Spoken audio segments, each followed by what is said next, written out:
प्रधानमंत्री जी बार बार तमिलनाडु जाते हैं, बार बार केरल जाते हैं, पर उनको हिम्मत नहीं है मणिपुर जाने।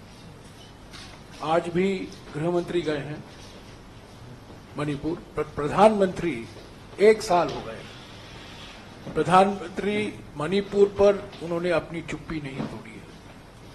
मणिपुर के मुख्यमंत्री से उनकी बात नहीं हुई है, मणिपुर के राजनीतिक दलों से कोई बैठक नहीं हुई है, और सिर्फ 3 मिनट के लिए जब अविश्वास प्रस्ताव पर बहस हुई थी लोकसभा में, सिर्फ 3 मिनट के लिए 123 मिनट का भाषण था और सिर्फ 3 मिनट के लिए उन्होंने मणिपुर का जिक्र किया। और जब मैं उत्तर पूर्वी राज्यों में था, लोग कह रहे थे कि हो सकता है प्रधानमंत्री आए, पर कोई संकेत तो नहीं है कि प्रधानमंत्री वहां जा रहे हैं। केरल गए हैं, तमिलनाडु जाते हैं, कर्नाटक जाते हैं, सभी राज्यों में का दौरा करते हैं, पर मणिपुर जाने की उन्होंने हिम्मत नहीं दिखाई है।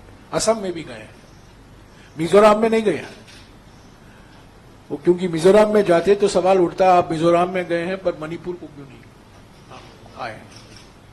और मणिपुर, जैसा कि आप लोग सब जानते हैं, 19 तारीख को चुनाव होने वाले हैं, प्रचार के लिए सिर्फ 2 दिन बाकी हैं, तो लगता है कि प्रधानमंत्री वहां नहीं जाएंगे। तो 1 साल हो गया है भारत का एक राज्य में प्रधानमंत्री ये उचित नहीं समझा, जहां 1 साल से हिंसा दिखाई दे रही है समाज में, सैकड़ों लोग मारे गए हैं, लाखों लोग विस्थापित हुए हैं, समुदायों के बीच में भय द्वेष का एक वातावरण फैला हुआ है। और कल भी गृह मंत्री के जाने के पहले कल ही 2 लोगों की मौत हुई है। और मैं समझता हूं कि बड़ा दुर्भाग्यपूर्ण यह है कि 1 साल से प्रधानमंत्री ने मणिपुर का इतना भरपूर तरीके से उन्होंने नजरअंदाज किया। अगर आपके कुछ सवाल हैं तो हम जवाब दे सकते हैं।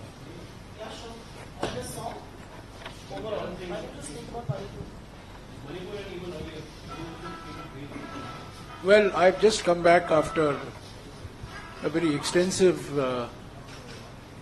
campaign travel across the Northeast, and I can tell you with fair degree of confidence that there is a strong undercurrent of support and sympathy for the Congress party, because the issue in the Lok Sabha election is quite different from the issue in the Vidhan Sabha election. The issue in the Lok Sabha election is the preservation of the special provisions for the Northeast in our constitution, 371A for Nagaland, 371B for Assam, 371C for Manipur, 371F for Sikkim, 371G for Mizoram, and 371H for Arunachal Pradesh. There is fear that a government that can bulldoze the abolition of Article 370 can very well bulldoze the abolition of Article 371 and its special provisions. So the most important issue in the Northeast is the preservation of the diversity, religious diversity, linguistic diversity, food diversity, very, very important issue in the Northeast in the last few days is food, the freedom to eat what you want to eat. This is extraordinary. There are people in India today who are afraid of what to eat. So the freedom to eat, the freedom to dress, the freedom to profess one's faith, basic freedoms are at stake, and that is the real issue in the Northeast. And I think I came back, I had a long association with the Northeast. Of course, we lost the Vidhan Sabha elections. The BJP has a strategy in the Northeast. The BJP has no presence in the Northeast except in Assam, but they are using regional parties to spread its presence. But this is not going to work in the Lok Sabha election, and even in the Assam election. The fact that the Chief Minister of Assam and 7 of his ministers are sitting in one constituency of Jorhat to ensure that our candidate, whose victory is certain, Gaurav Gogoi's victory is certain, that doing all that they can to ensure that Mr. Gaurav Gogoi doesn't win. But I think the people have made up their minds that Gaurav Gogoi, who is the most powerful and most vocal voice of the Northeast in Parliament,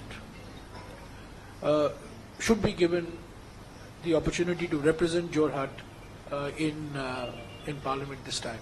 So in the Northeast, there is a strong undercurrent of support because of the fear that the diversity of the Northeast is going to be destroyed and the BJP will impose uniformity.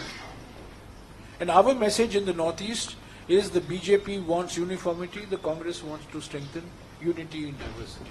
That's the simple one-line message that I sought to convey in the Northeast. In addition, we have launched our campaign. We've had Mere Vikas Ka Do Hisab campaign, where we called into account the last 10 years, the Anyay Kal of the last 10 years. Then we moved on to Haath Badlega Halat campaign, which is right now going on in the print, electronic and digital media, which is based on our 5 Nyays, Nari Nyay, Yuva Nyay, Shramik Nyay, Kisan Nyay and Hissedari Nyay. And in addition, we have, through our party organization, taken on the responsibility of distributing 8 crore guarantee cards. And I'm glad to say that as of yesterday, over 80% of these cards for the seats in which elections are going to be held on the 19th, for example, Jorhat, have already been distributed. So our campaign is in full swing. Our Nyay Patra has rattled the BJP. It forced the Prime Minister to use language unbecoming of a Prime Minister, and use our Nyay Patra as an opportunity of injecting even more communal atmosphere into the campaign.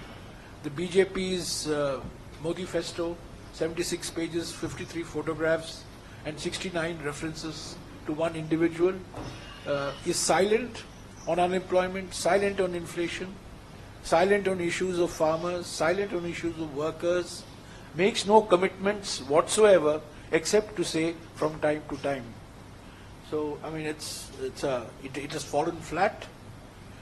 And I think, as of now, the momentum is with the Congress and the India group. We are fighting unitedly. Just today, we have announced that we are supporting the All India Forward Bloc candidate in the seat of Khajuraho, which we had vacated in favor of the Samajwadi Party. But the state government used all its powers to ensure that the nomination of the Samajwadi candidate was rejected, but we have the nomination of the All India Forward Bloc. So we are moving full steam ahead, and on the 17th, that is the day after tomorrow at 9:20 in Ghaziabad, Mr. Rahul Gandhi and Mr. Akhilesh Yadav, the Samajwadi leader, will be addressing a joint press